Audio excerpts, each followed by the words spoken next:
My name is Nora Whitfield. I'm 36 years old, and I gave my father's printing business 22 years of my life before he handed the whole thing to my younger sister in front of every single employee we had. His reason fit in one sentence. She connects with people better than you do. There was a cake. There was a banner strung across the ceiling. There were 11 workers staring down at their boots while my father beamed like a man who'd just done something noble. I cleared out my desk in under 20 minutes, left my keys hanging on the nail by the side door, and rested my palm on my grandfather's old press one last time before I walked out. I didn't raise my voice. I didn't slam a single door. Exactly 1 week later, our largest client refused to renew their contract. Then a second one left.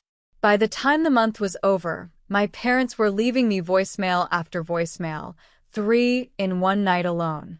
I let the phone ring and smiled while I did it, because what my family hadn't figured out yet, what it would take them the better part of 8 months to understand, was that they hadn't actually given my sister a company. They'd given her a sign. And what happened to that sign afterward is the part that matters most. Let me walk you back to before any of this happened, back to the mornings that built the person I became. I was at the shop by 5 most days, unlocking the same side door I'd been unlocking since I was practically a kid, brewing the coffee, walking the production floor to check what was scheduled. 6 jobs on the board that particular week, and I could tell which machine was going to give us trouble just by the sound it made warming up, the way any mother can tell a fake cough from a real one. I'd been doing some version of this work since I was 14 years old, when my grandfather Roy paid me $5 a Saturday to sweep up paper scraps and stay quiet, a job description I never quite mastered. By 18, I was working full-time. By 26, I was running the entire operation, scheduling, estimates, the vendor relationships, the freight logistics, every panicked late-night phone call that came in. When the regional hospital needed 30,000 patient intake folders inside a week, they didn't dial the front office. They called my personal cell. When a competing shop 2 counties overbotched the local school district's programs, somebody handed them my number, and we had it fixed by morning. That was the strange math of my whole career. Every major client we had could recite my first name without hesitation, and my own business card never once had a title printed under it. 22 years, and Dad always meant to get around to fixing that. He never did. The public face of the family business never showed up before 9 in the morning, but the whole town believed the shop ran purely on his charm. My father, Grant Whitfield, is genuinely the best salesman I've ever watched operate, and I say that as a professional observation, not bitterness. He remembers every client's vows, every kid's name, every dog, and once, memorably, a beloved parakeet. He could close a deal on a golf course that other print shops couldn't close in a formal meeting. He'd walk into a Chamber of Commerce breakfast, and the whole room would lean toward him, like he had his own gravitational pull. That was how our family divided the labor. Dad made promises to people with a handshake, and I went back to the floor and made those promises come true.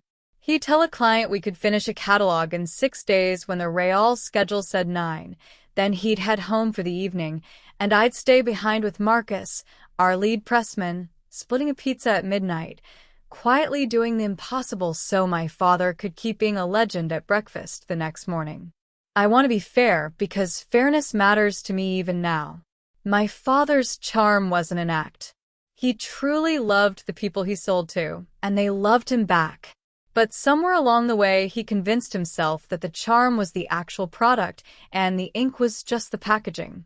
Every year or so, I'd bring up the subject of paperwork, my role going forward, what the plan was for when he eventually stepped back.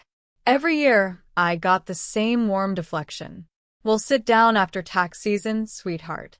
Tax season came and went over 20 times, and the real conversation never happened. Here's a detail I never told anyone, because saying it out loud felt like betraying my own father. In 4 decades running that business, Grant Whitfield never once operated a press himself. He couldn't load a stack of paper stock without creasing the edges. He sold printing the way a travel agent sells a country he's never actually visited, warmly, sincerely, and without ever having lived there. None of that mattered. Not until the one day it was the only thing that mattered. My younger sister, Callie, moved back home in 2023.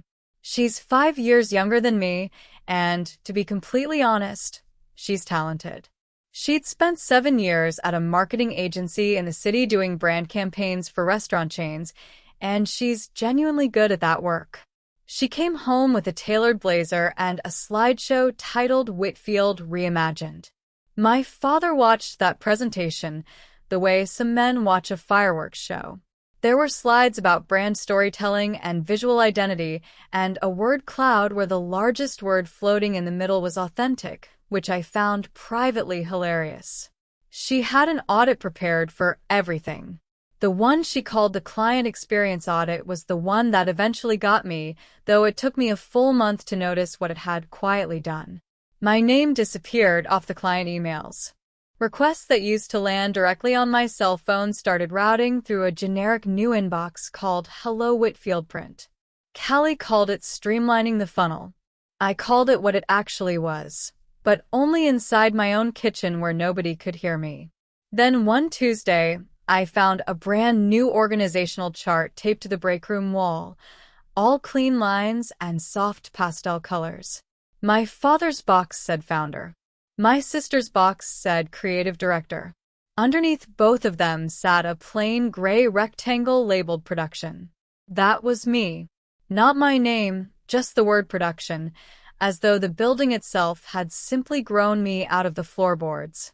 I stood there holding my coffee mug, and Marcus walked up behind me, studied the chart for a moment, didn't say a single clever thing, just tapped the gray box once with an ink-stained finger, and went back to his press. I peeled the chart off the wall, folded it, and buried it in a desk drawer, telling myself it was just an early draft. Looking back now, it was a forecast. That winter my father turned 65 and started saying the word retirement out loud, testing the sound of it like a kid testing a diving board. Everyone on that floor assumed what I assumed. Marcus assumed it. Priya in the bindery assumed it. Honestly, half the town assumed it, because I'd spent 2 decades building relationships with every major client we had, and everyone knew exactly who kept the trains running on time. Even my mother, Diane, would squeeze my shoulder at Sunday dinner and say things like "big year ahead for you," which I quietly banked as a kind of promise. Nobody ever said Callie's name out loud in those conversations. She'd been home 18 months by that point. Meanwhile, the calendar kept moving. Our contract with Northgate Regional Medical Center, our single biggest client, worth over $200,000 a year and running 18 years strong, was coming up for renewal that April. I'd already started building the prep binder, because that's simply what I do. And in my father's office, hanging above the filing cabinet, was a photograph that explained my entire family, though I didn't fully understand it yet. It was taken in 1987. My father is 27 years old, standing outside the downtown bank in a borrowed tie, grinning like a game show host. That was the day the bank nearly called in the loan on my grandfather's shop, and young, broke, charming Grant Whitfield talked a branch manager into an extension that saved everything. Every Whitfield kid grew up hearing that story the way other kids grow up on scripture. The smile that saved the shop. My father would point at that photo with his coffee cup in hand and say that's the day I learned what this business actually sells. My grandfather never once commented on that photo, not that I ever heard, and Roy lived until 2011. My father genuinely believed that photograph captured the day he saved the family business. He never told anyone the rest of the story. I had to wait almost 40 years, until everything was already on fire, to hear the truth of it.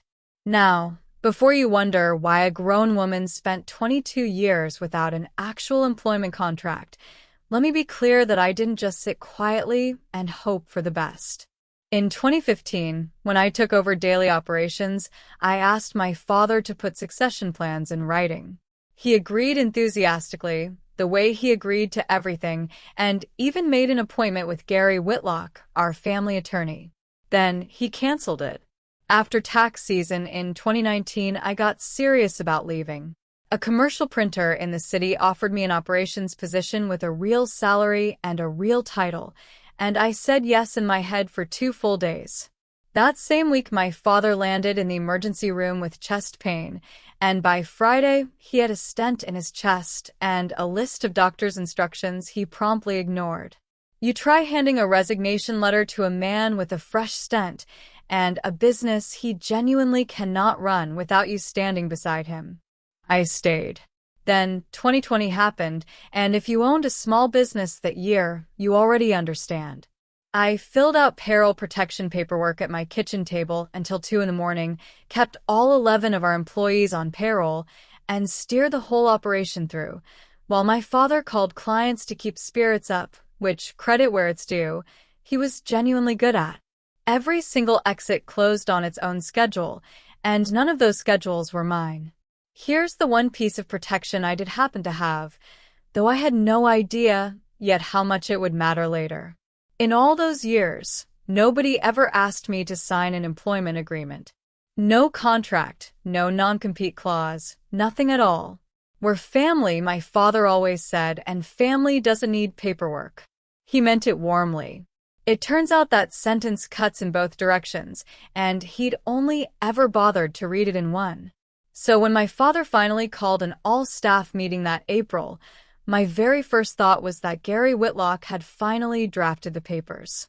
There was no attorney at that meeting. There was a cake. It happened on a Friday morning, and I noticed the details arrive in the wrong order. First the cake, white frosting, blue lettering. Then a banner printed on our own wide format machine, which somebody had clearly run the night before without me knowing, and that detail alone should have told me everything. Then Callie's blazer. Then my mother standing just behind my father with her hands folded like she was attending a funeral for someone she barely knew. My father gave a speech about decades of family legacy, about his own father Roy, about tradition, and he got misty-eyed at all his usual well-worn mile markers. Then he said it, cheerful as a weather report. So starting next month, I'm handing the keys over to Callie. She's going to carry this place into the future. The room did something I will never forget. Every single head turned toward me, not toward my sister, toward me. Marcus's jaw actually dropped. Priya said the word "wait" out loud, without meaning to. I stood completely still and asked the only question that actually mattered, in the calmest voice I owned. Who's running operations? And my father, standing in front of 11 employees, in front of my mother, in front of my grandfather's original press, waved a hand like he was brushing a crumb off the morning and said, "Oh, we'll sort all that out later. Callie's the right fit for this. She's just better with people." There it was. 22 years of 2 in the morning press runs, weighed against a slideshow and a word cloud, and the word cloud won. Callie at least had the decency to look down at the floor for a moment. Then she recovered, stepped forward all sunshine, and announced her very first initiative, a complete rebrand, new logo, new color palette, a new name, because in her words, Whitfield Print and Graphics sounds a little tired. My mother laughed one nervous note too loud. Somebody cut the cake. I stood in the middle of my life's entire body of work while people ate frosting off paper plates around me, and I felt something inside my chest go very still, like a press powering down for the night. I didn't yell. I want that stated clearly, because Callie's version of this story later tried to include the word stormed, and there was no storming involved. I walked back to my desk while everyone was still eating cake, and I packed it into a single cardboard box in about 20 minutes. My mug, my sweater, a photo of my grandfather at the shop's original opening, and the fountain pen he left me when he passed away. I left every single client file, every vendor list, every password printed neatly and labeled in the top drawer, because that's the difference between leaving and burning something down, and I needed that difference to be visible to everyone. Then I walked to the side door and hung my full keyring on the nail, including the small brass key to the press room I'd carried since I was 16 years old. On the way out, I stopped at the old press, my grandfather's machine, older than I was and somehow still more honest than most of the people in that building. I rested my hand flat against the frame for just a second. My mother caught me in the parking lot with her "don't make a scene" expression already assembled and told me not to make a scene. I looked at her, my box balanced on my hip, and said, "I'm not making a scene, Mom. I'm making an exit." Then I drove home to my little house on Larkspur Lane and sat in the quiet. It took exactly 7 days for gravity to do its work. The first Monday of my unemployment, I woke at 5 out of pure habit and lay there listening to a house with absolutely no schedule attached to it. 22 years, and I had never once been home on a weekday morning. By 7, I'd learned my own kitchen catches beautiful morning light. I learned my neighbor walks a beagle in a little raincoat, the dog, not the neighbor. And I learned my phone didn't care one bit that I'd left because the calls kept coming in, just not from my family. That Wednesday, it was Janet from Northgate Regional, their print coordinator, sounding carefully casual on the phone. She asked about the patient intake folders, the big spring order, said the press check was supposed to happen Thursday and nobody had confirmed anything. This is where I made the decision that shaped absolutely everything that came after, even though it felt small in the moment. I didn't sigh. I didn't editorialize. I simply told her, "I don't work there anymore, Janet. Callie runs it now. Call the office, they'll take care of you." That was the entire speech.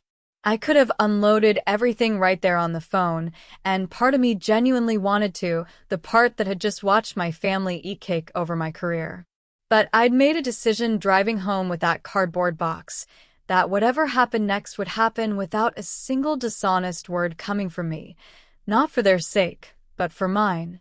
There was a silence on the line, maybe 3 seconds long, the kind where you can practically hear someone doing math in their head. Then Janet asked, quieter now, almost like she was asking about a diagnosis, "Does the office even know how to finish this order?" I looked out my window at the beagle in his little raincoat and told her the only true thing I had left to offer. "I guess we're all going to find out together." The Northgate renewal meeting happened exactly 1 week after the cake. I wasn't there, obviously. I heard about it that night from Marcus, who called me from his garage, speaking low like he was reporting from behind enemy lines. Callie had walked into a hospital procurement meeting with a slideshow instead of a production schedule, brand refresh language, engagement metrics, a big reveal of the new sunrise-colored logo. Carl Hutchins, Northgate's purchasing director, 61 years old, with the poker face of a filing cabinet, sat through the entire thing patiently. When the slides ended, he started asking his questions. Who confirms turnaround time on the intake folders? What's the backup plan if a press goes down mid-run? Who does he call at 10 at night if a proof comes back wrong? And my sister, my smart, polished, genuinely talented sister, answered every single question with some version of "we're building an exciting new team structure," which is a lovely sentence that ultimately means nobody. Carl closed his folder, thanked them politely for 18 good years together, and said Northgate would be putting the contract out to bid. $210,000 a year, gone before the coffee even had time to get cold. My father's response, according to Marcus, was to clap Callie on the shoulder and call it a transition bump. 18 years of loyalty, reduced to a bump.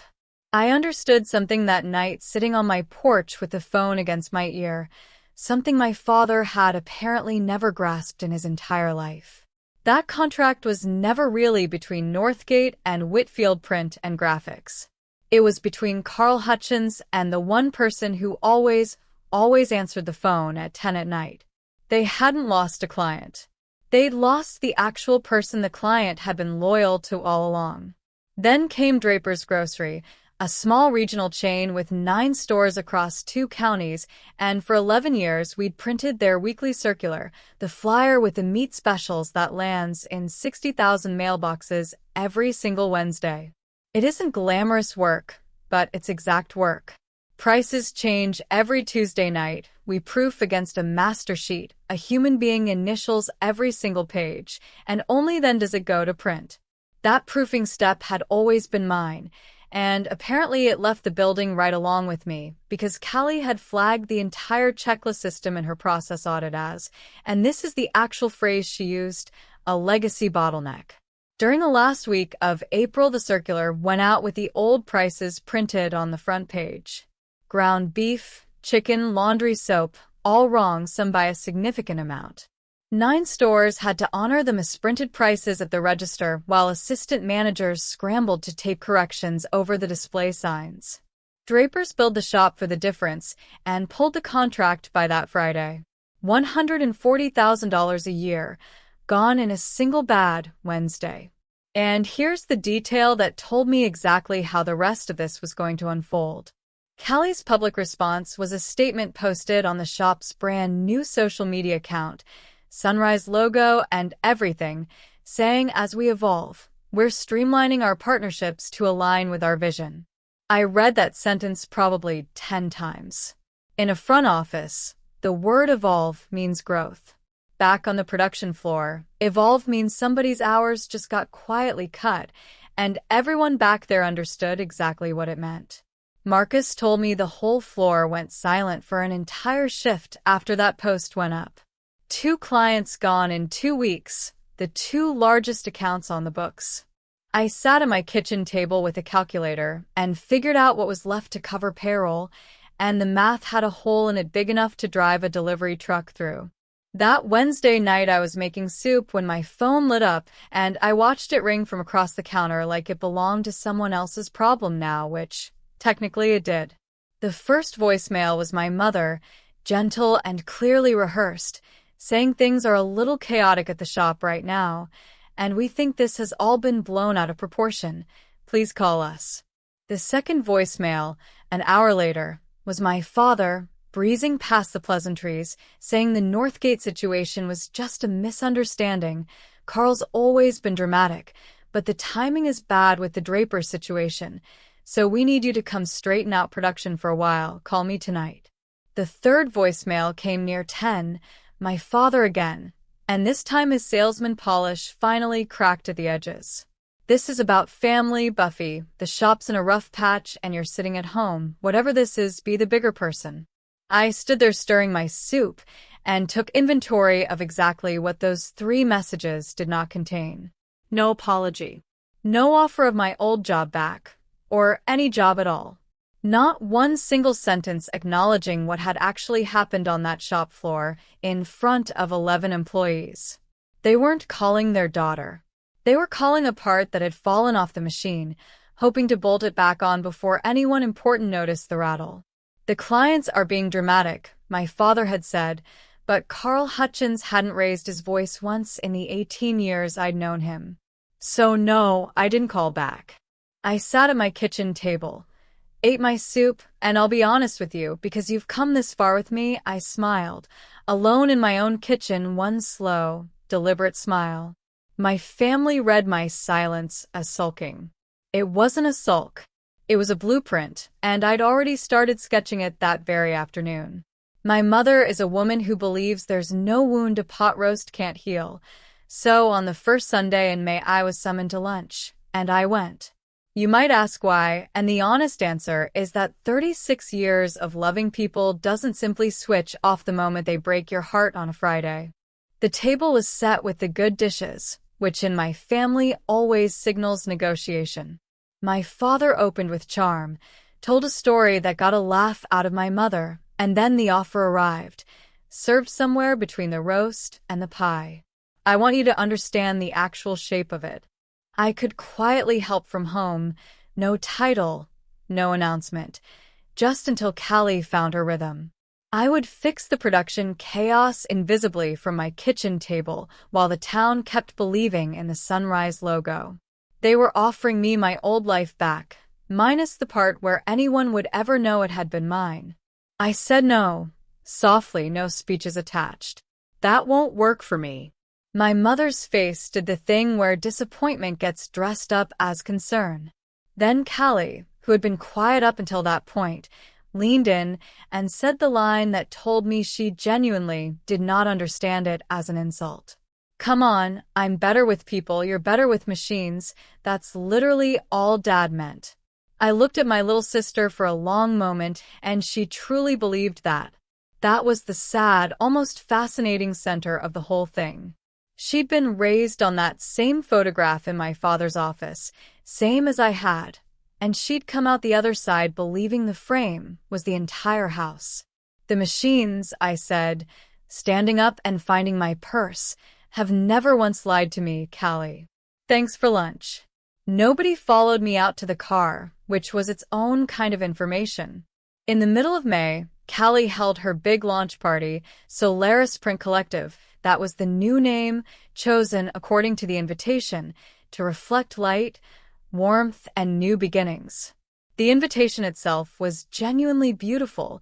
She really is good at that part. I wasn't on the guest list, which spared everyone the trouble of watching me decline.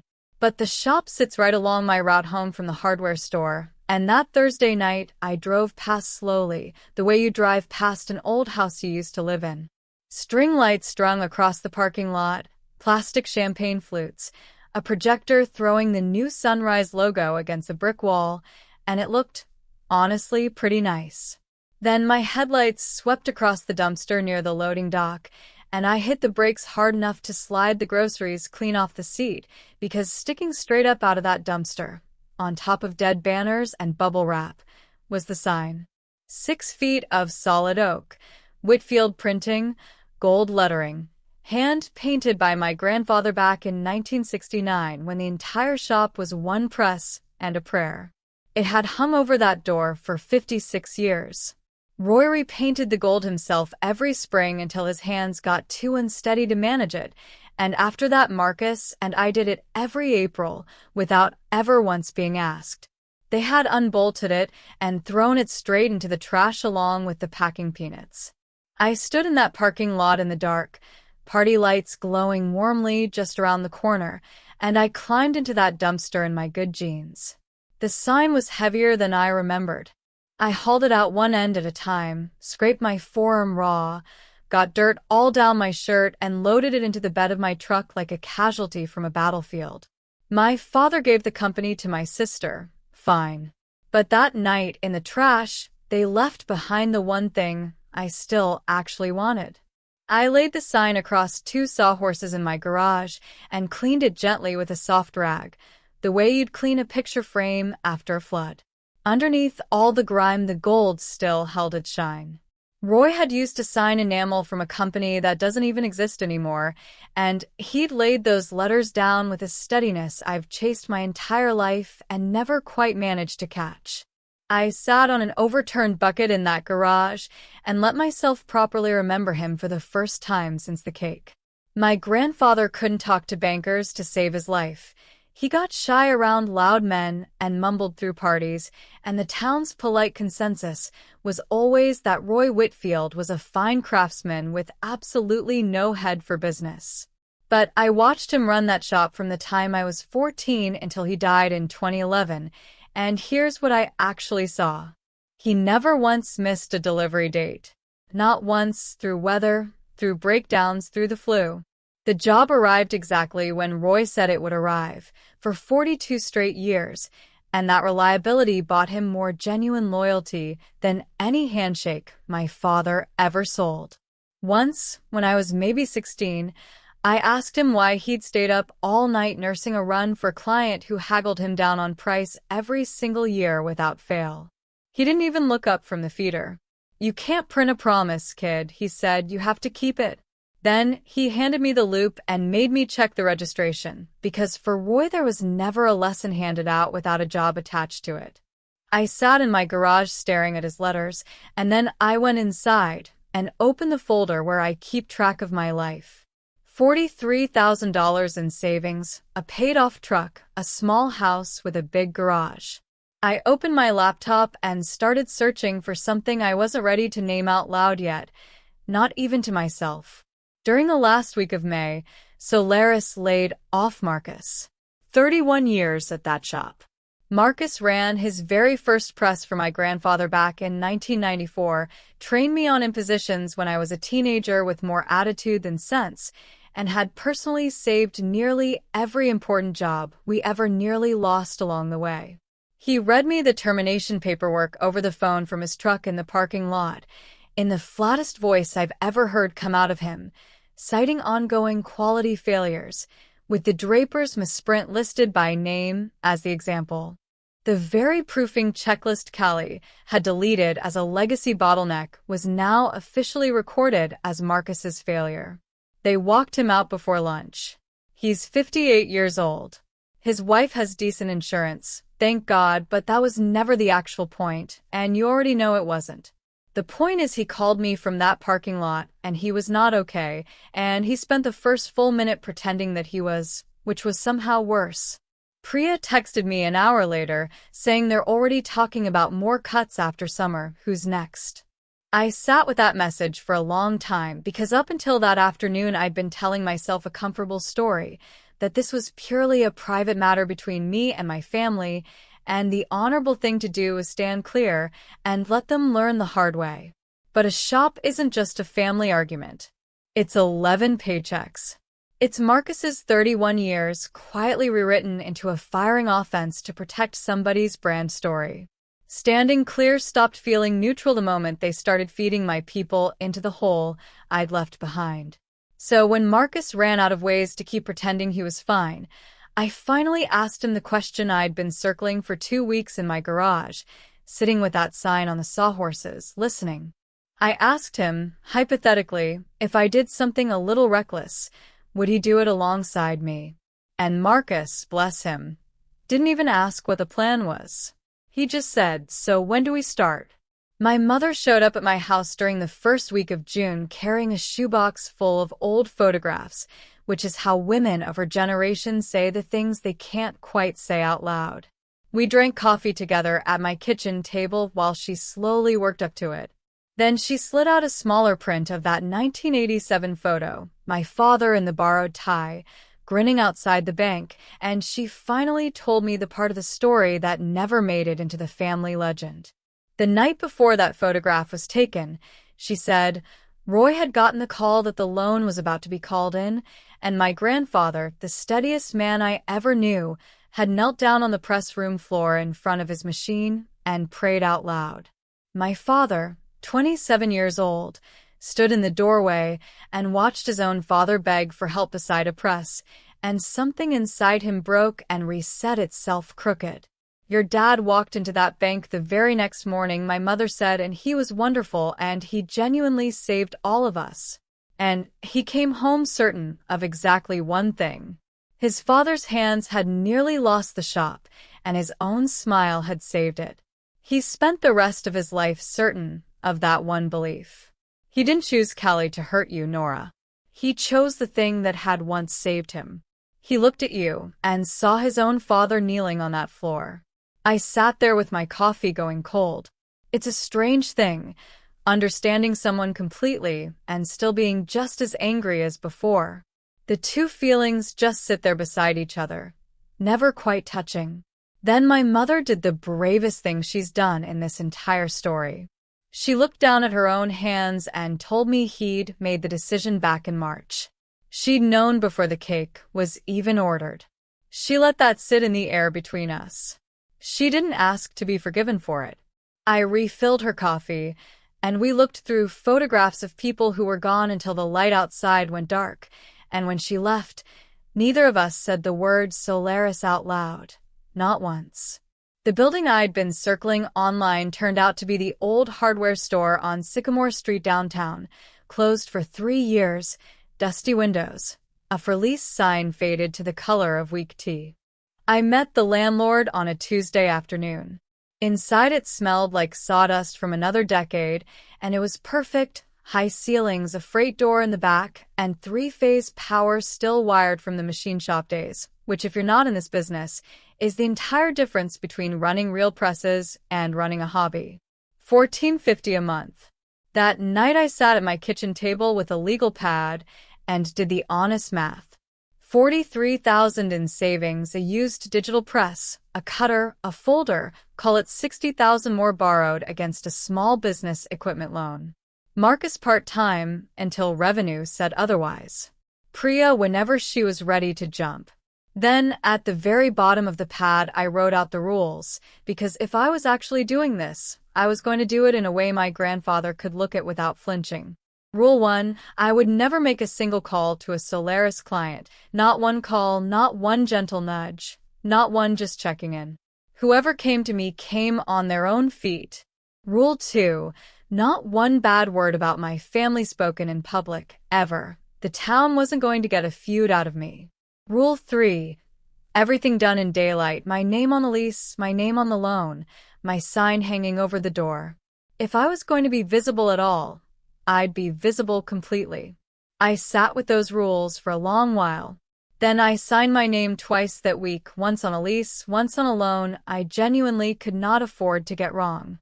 The lease and the loan were both signed by the middle of June, and then I did the one thing there was truly no walking back from. I drove down to the county building and registered the business name. Whitfield Printing Company, my name, my grandfather's name, the exact name my sister had officially retired to a dumpster 4 weeks earlier. The clerk read the form, looked up over her glasses, and asked if I was any relation to the print shop. I told her I was the relation, and she stamped it. Word crossed the whole town before I even made it home. It's a big, small town, and news of a Whitfield opening a print shop in direct competition with the Whitfield print shop was more entertaining than anything on the local news. My father called that same evening, no hello, straight into your using our name, and there was a pitch in his voice I'd genuinely never heard before. You're doing this to punish me, he said. You're taking the family name just to hurt this family. I let him finish. Then I said the sentence I'd rehearsed exactly 0 times, which is precisely how I know it was true. It's my name too, Dad. You threw it away. I went and picked it back up. It was sitting in a dumpster next to the bubble wrap. There was a long silence on the line. When he spoke again, he'd found his salesman voice, told me lawyers were going to have opinions about this, and hung up before I could respond, which honestly was a mercy, because I didn't have a bigger answer than the one I'd already given him. A letter from Solaris's attorney arrived 9 days later on very expensive paper. I read it twice at my kitchen table, and then, and I'm not entirely proud of this, but you deserve the truth, I laughed, because I'd spent 22 years around trademarks and trade names, and whoever had written that letter was clearly about to have an awkward phone call with their client. That awkward call apparently happened because the threat quietly evaporated. Here's why. You cannot rebrand your way away from a name, announce publicly that the old name no longer reflects who you are, throw the physical sign into a dumpster, and then turn around and claim you still own it. And I wasn't trading on their brand anyway. I was using my own legal surname on a business I owned outright, in an industry my family had made abundantly clear they no longer wanted, at least not the part that required actual ink on actual paper. Their attorney understood all of that better than I did. So while that letter quietly deflated, we kept building. June and July were sweat and secondhand steel. Marcus and I hauled in a used digital press from a shop closing down in the next county over, rebuilt a cutter older than Priya, and scrubbed 50 years of hardware store dust out of every single corner of that building. Priya jumped ship in August, walked in on a random Tuesday with her toolbox and said Solaris had cut her hours to 3 days a week, so she'd like full-time work and health insurance. Thank you very much. Opening day was a Monday in early August. No launch party, no string lights. I unlocked the front door at 7 in the morning, flipped the hand-lettered open sign, and got straight to our very first paying jobs, Sunday bulletins for 2 local churches and funeral programs for the town mortuary. The humblest printing there is, and the least forgiving kind, because a funeral does not reschedule for a paper jam. We delivered clean and we delivered on time. Then we did it again, and slowly the phone began ringing entirely on its own. I want one fact stated perfectly clearly because it's the spine holding up everything that happened after. I never placed a single call. Not to Northgate, not to Draper's, not to any client I'd ever served under my father's roof. They found the shop through the chamber directory, through the local paper, and through the oldest technology in existence, people simply talking to each other. During the last week of August, a white SUV with a hospital seal on the door parked right outside my window. Carl Hutchins walked into my shop holding a folder, looked around at the exposed brick and the second-hand press like a man appraising a horse at auction, and said, "Nice bones." Then he set the folder on my counter. Their new vendor out of the city had missed a delivery that Tuesday. Patient intake folders. He needed 372 of them within 24 hours, 0 errors, and he'd been told that was impossible on my equipment. I opened the folder. Same specs I'd written myself years earlier. I recognized my own margins like my own handwriting. "It's not impossible," I told him. "It's just going to be unpleasant." Carl nearly smiled. "Price it fair," he said. "This is a trial, Nora, not a favor." I priced it fair, and the three of us, Marcus, Priya, and me, ran that job like a field hospital. We staged the stock Thursday night, ran plates in shifts, and when the folder machine jammed at 1 in the morning, Priya and I hand-fed the last 400 sheets like we were dealing playing cards. We delivered Saturday, 4 hours ahead of schedule. I carried the boxes in myself. Carl checked 10 folders at random, initialed the sheet, then stood there a moment with his hands in his coat pockets, studying me the way he studies a line item, carefully, all the way through. He told me he knew what my father used to say about me, that I was better with machines. He'd bought from that shop for 18 years. "You were the people we actually dealt with," he said, tapping the counter once like a gavel. You. The rest was lunch. He signed a 6-month trial contract the following week. After his SUV pulled away, I walked out to my truck in the alley, sat behind the wheel, and gripped it until my hands finally stopped shaking, maybe 5 minutes. Then I went back inside and cut paper, because the funeral programs were due, and grief keeps a tighter schedule than vindication ever could. That same night, Marcus heard through his old crew that Solaris had just landed one big job, the school district's Fall Awards night programs. Here's what happened with those, and I'd like the record to show I took very little joy in it. The county school district's Fall Awards night is the kind of event where grandmothers frame the printed programs afterward. 500 copies needed, every honor student's name inside. Solaris ran the job in October, delivered right on schedule for once, and nobody caught the mistake until a district secretary read the cover on a Monday afternoon. The date was wrong. The actual event was Thursday, and the program said the wrong night entirely, which would have sent 500 grandmothers to an empty gymnasium. Marjorie Fenn, the district coordinator, called every printer in the county starting at 7 that evening, and my phone rang somewhere around 4th or 5th. She told me exactly that, and I respected her honesty for it. 3 days, she said, "Can you save this?" Now, I knew whose mistake this was. She knew, and honestly the whole county probably suspected, which is exactly why I handled it completely straight. I quoted her our standard rush rate, the same rate I'd quote a total stranger. No discount to make a point, no premium to make a different point, fair in both directions, because you can't print a promise and then keep it crooked. We had proofs back to her by 9 the next morning. She initialed the corrected date herself, twice, at my request, laughing while she did it, and we finished the full run in 48 hours. Awards night went off perfectly. 500 grandmothers framed their programs, none the wiser. Marjorie called again in November to move the district's entire annual contract over to us, effective with the new budget year. 1 week after that call, Marcus's old crew passed along news I'd honestly been dreading on their behalf. News that meant this had officially stopped being a story about my hurt feelings. For the first time in 56 years, the shop my grandfather built missed a payroll. That news hit on a Friday, and by Saturday the whole town knew about it, because paychecks always talk. The local paper ran a small business feature that same week, and I didn't go looking for it. The reporter's aunt happened to get her funeral programs from us, which is genuinely how news travels in a town this size, complete with a photo of me standing beside the old press and the headline "The Whitfield name is back." I read it over coffee and felt the strangest mixture of pride and sickness for people I still loved. Callie walked into my shop the day after that article ran. Not a scene, my sister doesn't really do scenes, she does entrances, but this one was different.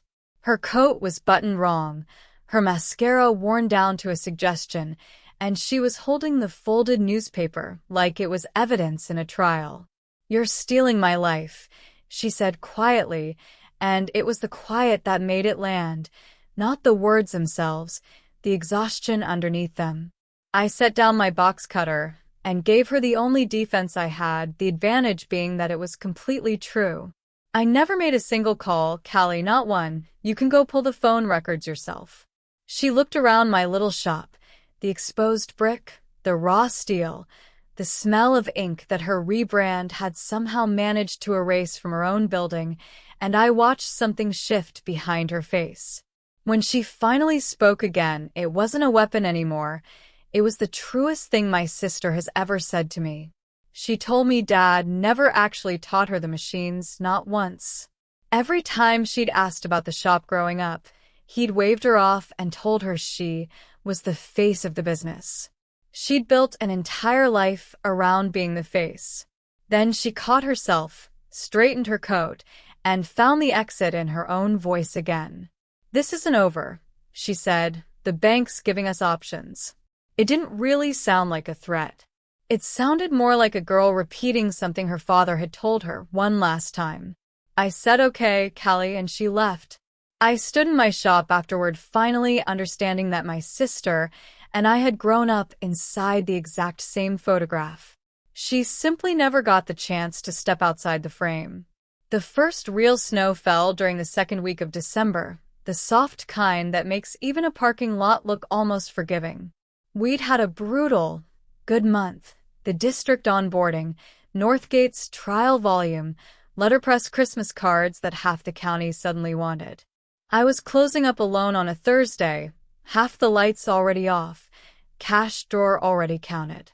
The old sign was lying on the back work table under a drop cloth, where I'd been slowly restoring it letter by letter on quiet evenings, using gold enamel I'd had to special order from a supply house 2 states away. I almost didn't see him standing there.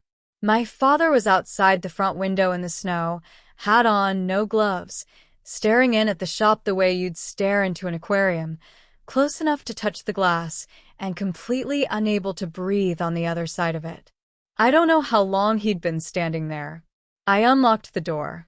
He stamped the snow off his boots on the mat like any ordinary customer would, which undid me a little more than I expected, and then he stood in the middle of my floor and slowly turned in a full circle, taking in the press, the cutter, the exposed brick, the coffee cans full of brushes, and finally the work table in back, where the Whitfield sign lay half restored under its drop cloth.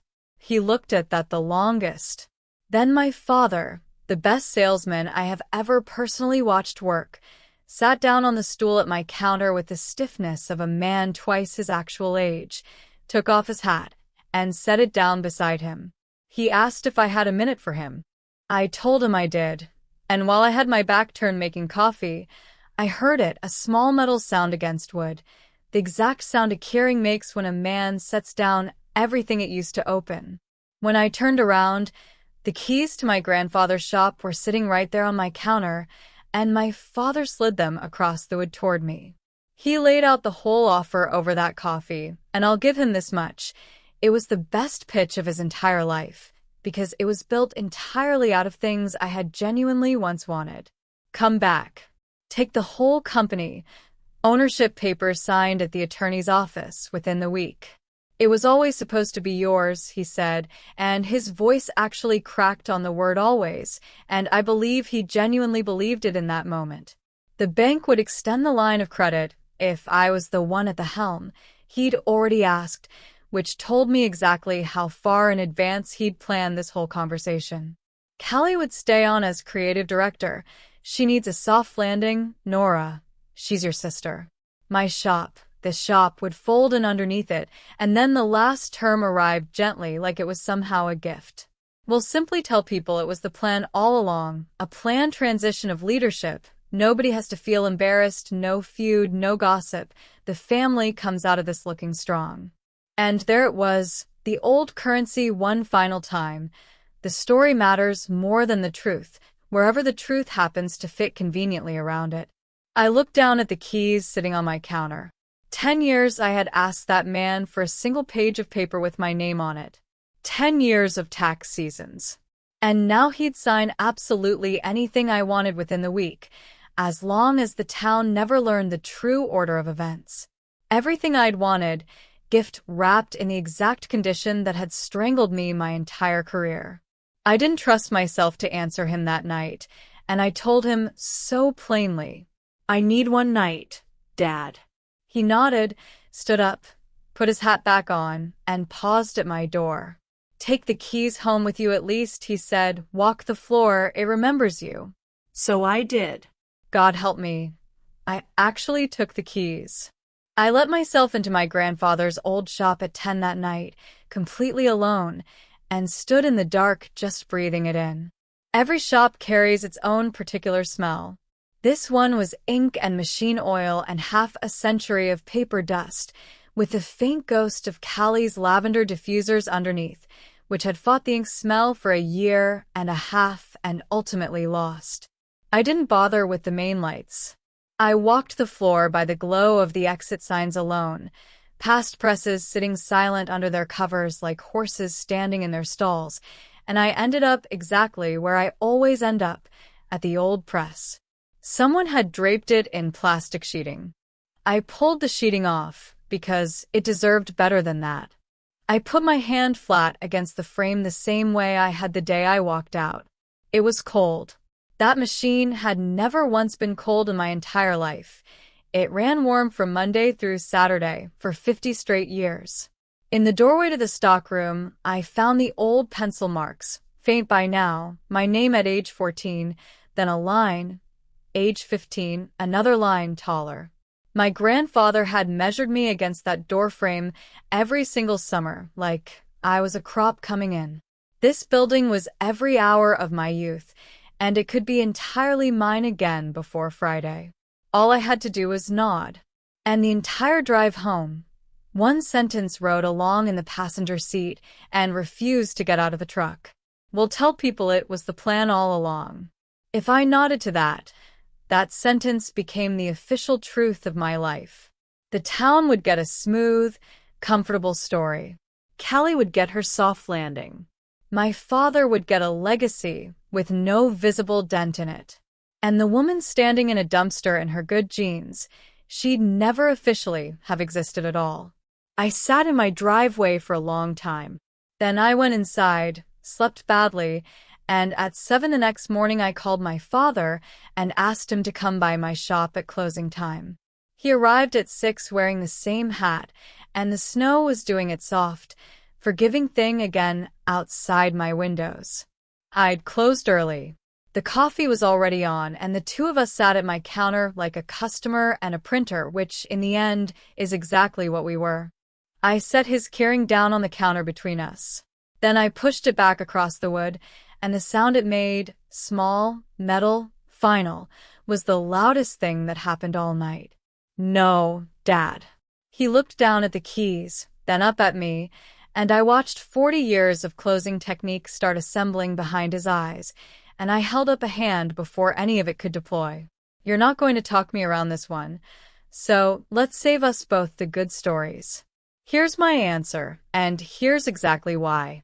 If I take that company back in the dark, wrapped in a cover story about how it was all the plan along, then everything you've always believed turns out to be true. The story beats the actual work. Esty gently, because gentleness was all I had left, and he was still my father after everything. You told everyone Callie's better with people. Dad, look at me, I'm not better with people. I just never lied to any of them. My father sat there, and I watched the salesman finally leave his body, the shoulders first, then the jaw, then the eyes, until what remained was just an old man in a wool coat sitting on a printer's stool, unarmed, completely out of stories. When he finally spoke, his voice had a gravel in it I'd never once heard from him before. "So you'd really watch it die?" he asked. "Your grandfather's shop?" And I told him the truest thing I've ever said out loud. "No, Dad, I watched it die in April. You were there. There was cake." He flinched, and I put my hand over his and gave him the only deal I had left to offer. "Here's what I'll do. In daylight, on paper. I'll hire the crew back, Priya's already mine, and I'll take the others the day they walk through my door. If it comes down to liquidation, I'll be standing at that auction bidding fair market value like anybody else, my own money, my own name on the check. And from tonight forward, you and I either tell each other the truth, or we tell each other nothing at all. That's the whole offer. It doesn't get any better than that, and it never expires." He picked his keys back up off my counter like they weighed 40 pounds. At my door he stopped, back still turned to me, and said, "Your mother told me you'd say no." Then he was gone, out into the snow. 3 weeks later, they taped an auction notice to the door my grandfather himself had once painted. Solaris Print Collective announced its closing during the second week of January in a final social media post about New Horizons that got exactly 11 likes. 56 years, ended in a trendy font. The town talked about it for about a week, thorough, wall-to-wall, casserole-grade talk, and then moved on to the county road budget because that's what small towns eventually do, and there's a small mercy tucked inside that. My mother did not move on quite so easily. She came to my house the night the auction notice went up, sat in my kitchen where apparently every true thing in this family happens, and cried the quiet, careful way careful women cry, her rings clicking softly against the mug the whole time. Then Diane Whitfield said the one sentence my father still couldn't manage to lift himself. "We were wrong, Nora, not just about the company, about what you actually were to it." I didn't answer right away because some sentences deserve time to finish landing. Callie never called. She sent one text message from the city, where a consulting firm had, and this part is genuinely true, and I find it almost elegant, recruited her directly off the strength of the Solaris launch materials themselves. The actual work really was that good, it was just built on absolutely nothing underneath it. Her message said the sign was my call. "I'm sorry for that one, not for all of it, just for that one." It was the most honest square inch of my sister I'd ever been handed.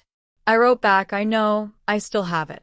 I hired both of Priya's friends from the bindery the day they walked through my door, exactly like I'd promised. And on the last Friday of January, the auction company stapled its yellow listing sheets up by the old loading dock. Saturday morning, 10 o'clock. Lot number 7, the original press, from 1974. The auction was held right there in the cold shop with the big doors rolled open, which felt almost indecent, like holding an estate sale inside the casket itself. Dealers from 3 states overstamped snow off their boots and breathed white clouds into the cold air over the machines. I came with one number fixed firmly in my head and my grandfather's fountain pen tucked in my coat pocket. Marcus came too and stood beside me with his arms crossed like a bodyguard for a machine. My father stood near the back by the stockroom door, underneath pencil marks he probably didn't even know were there, hat in his hands. He didn't work the room, not once. I had genuinely never in my life seen Grant Whitfield stand anywhere without working the room. The auctioneer moved briskly through the cutters, the digital equipment, the pallet racks, quick, bloodless business. Then they reached Lot 7, and a man read out the description, running condition unknown. I raised my card. A dealer from 2 states away wanted it purely for parts. He pushed me up to 2,000, then 3, in that bored voice dealers always use, and I simply kept my card raised because he was bidding on iron, and I was bidding on Saturday mornings, and those two markets never clear at the same price. At 4,200 he shrugged and dropped out. The hammer came down on wood, one clean knock, and the auctioneer said sold to the lady in front. Marcus made a sound in his chest that he still denies to this day. I wrote the check against the hood of my truck using my grandfather's own pen, and my hand did not shake once. When I looked up, my father was standing right beside the press. He placed his palm flat against the frame, exactly where I always put mine. I never once taught him that gesture. Maybe it's the only thing in this entire story that's actually genetic. Not selling anything, he said quietly. Roy would have hired you before he ever hired me. I folded the receipt into my coat pocket. I never made a single call, Dad, I told him. But I'm glad you finally did. We stood there together, one hand each resting on the cold machine, while men in canvas coats hauled the rest of the equipment out into the daylight, and neither one of us felt ashamed, and that part was entirely new. It's May now, and I'm going to tell you exactly how everything sits, because you've earned the ending. The old press runs again. It took Marcus 3 full weeks and a parts hunt across 2 states to wake it back up. He talked to that machine the whole time, low and patient, the way you'd gentle a spooked horse. The very first thing we ran on, it was a wedding invitation, thick cotton paper, a real impression you could actually feel with your thumb, and when the bride's mother came to pick them up, she cried right there in my shop, the good kind of crying. The sign went up in April on a Sunday morning, almost exactly 1 year to the day since the cake. I rented the lift myself, and Marcus and Priya steadied the ladder while I bolted my grandfather's oak sign, gold letters fully restored, every serif in place, over my own front door on Sycamore Street. Whitfield Printing. There's a particular satisfaction that lives right in your shoulders. Did you know that? You feel it the moment you drive the last bolt into something true. Northgate signed a full annual contract in May, Carl and I working through spec sheets together at my own counter, everything itemized, everything done in daylight. Priya has dental insurance now, and she showed the whole shop her very first crown like it was an engagement ring. And on Saturday mornings, more weeks than not, my parents come by. My mother brings tomato starts from her porch and quietly rearranges my window display whenever she thinks I'm not looking. My father drinks his coffee, standing right under the sign. He lingers out there some Saturdays. Once I watched him reach up and touch the bottom edge of the oak with just his fingertips, the way you'd touch a headstone. Then he came inside and asked what a man's got to do to get a refill around here. The town, being a town, tells the story its own way. The Whitfield family moved the business downtown. The daughter runs it now. Isn't that nice? The likable version. The smooth story. My whole life, that machine used to eat the truth and print something prettier on the other side. Let it run that way now, because for the very first time since 1969, the smooth story and the true one finally came off the press looking identical. Whitfield keeps the promises made at that address. It says so right over the door, in my grandfather's own handwriting. Callie is genuinely thriving in the city, and I mean that without a single splinter hidden inside it. She builds brands for companies that actually hire her specifically to build brands, the right tool finally sitting in the right drawer, and she's good, and they pay her accordingly. We talk about once a month now, short calls, but real ones. Last month, she asked me to print her new business cards, letterpress, and mail them up to her, and I did, and she sent back a photo of them sitting on her desk with no caption attached at all.